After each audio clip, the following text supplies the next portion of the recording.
सत्यव्रतं सत्यपरं त्रिसत्यं सत्यस्य योनिं निहितं च सत्ये सत्यस्य सत्यमृतसत्यनेत्रं सत्यात्मिकं त्वां शरणं प्रपन्ना।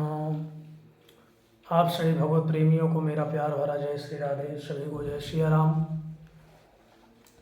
आज पुनः आप लोगों के बीच में उपस्थित हुआ हूँ मैं कुछ विशेष जानकारी लेकर। आज चल रहे संसार में लोग न जाने बड़े परेशानियों से जूझ रहे हैं। मानसिक तनाव, टेंशन, चिंता इत्यादि।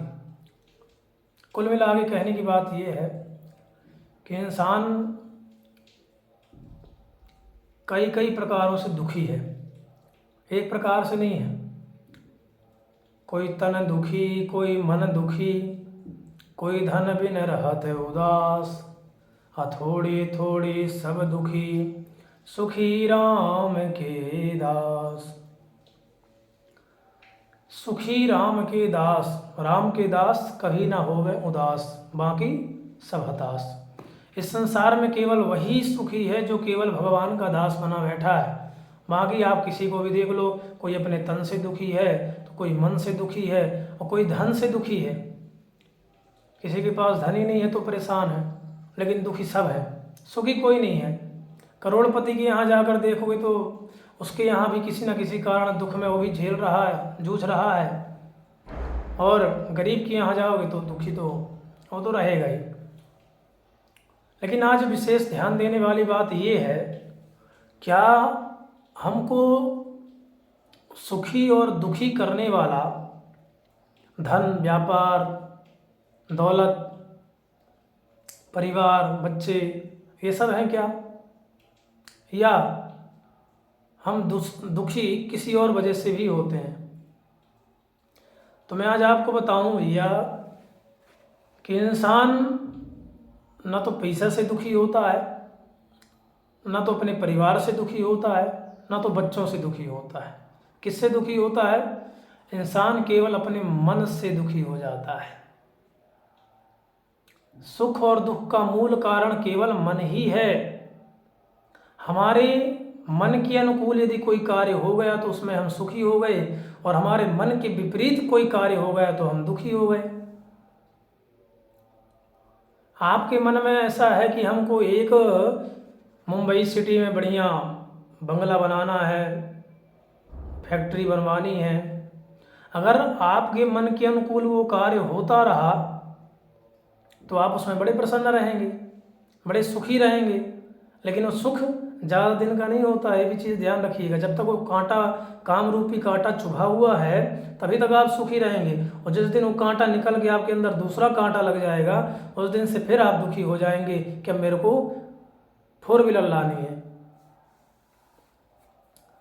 तो सुख और दुख का मूल कारण कौन है? मन। अब मन के हमारे विपरीत अगर कार्य हो जाए, जैसे एक बार विचार करिए, आप यात्रा कर रहे हो, यात्रा करने में एक ट्रेन में सीट होती है, उसमें 4 लोगों के लिए बैठने का वो रहता है। अब 4 से कोई 5वां आकर ज़बरदस्ती वहाँ घुसने का प्रयास करे, अजनबी, तो आप इतने नाराज़ हो जाते हैं कि कोई हद नहीं होती।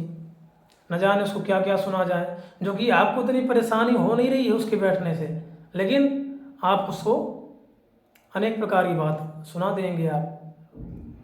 वहीं कहीं आपका मित्र या कोई अपना सगा आ जाए और आपको दिख जाए कि बेचारा ट्रेन में खड़ा हुआ है, उसको बैठने के लिए जगह नहीं मिल रही है, तो फिर आप क्या करेंगे? अरे भैया आजा आजा, मेरे पास जगह है, यहाँ बैठ जाए आकर। आपके पास जगह नहीं है, फिर भी आप ज़बरदस्ती इसको एक टांग अपने ऊपर लदवा के, दूसरी टांग दूसरे के ऊपर लदवा के उसको ज़बरदस्ती अपने पास बैठा तो लेंगे आप। क्यों? क्योंकि आपका जो मन है उसके प्रति अनुकूल है, उसका, आपका जो मन है उसके प्रति सुख है। लेकिन जो दूसरा आके बैठा था उसके प्रति आपका जो मन था वो विपरीत था, दुखी था। इसलिए हमारे सुख और दुख का मूल कारण केवल हमारा मन ही होता है। इसलिए अपने मन को यदि समझाना है, यदि आपको दुखी से बचना है, सुख और दुख को पीछे छोड़कर आगे बढ़ना है तो केवल भगवान की शरण में चले जाइए और ईश्वर का ध्यान करते रहेंगे हमेशा, तो आपको न तो सुख की चिंता होगी और ना दुख की चिंता होगी। कहते हैं कि अपने चाहने से कुछ नहीं होता, अपने चाहने से कुछ नहीं होता, जो होना है सब ईश्वर के मन से ही होता है।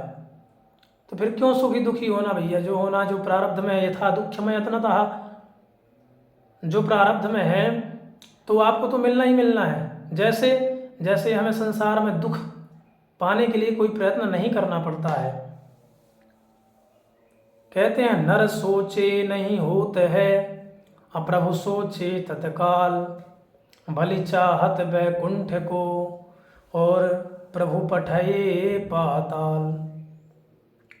बलि चाहता था वैकुंठ के लिए, लेकिन भगवान उसको कहाँ भेज दिए? बोले पाताल भेज दिए।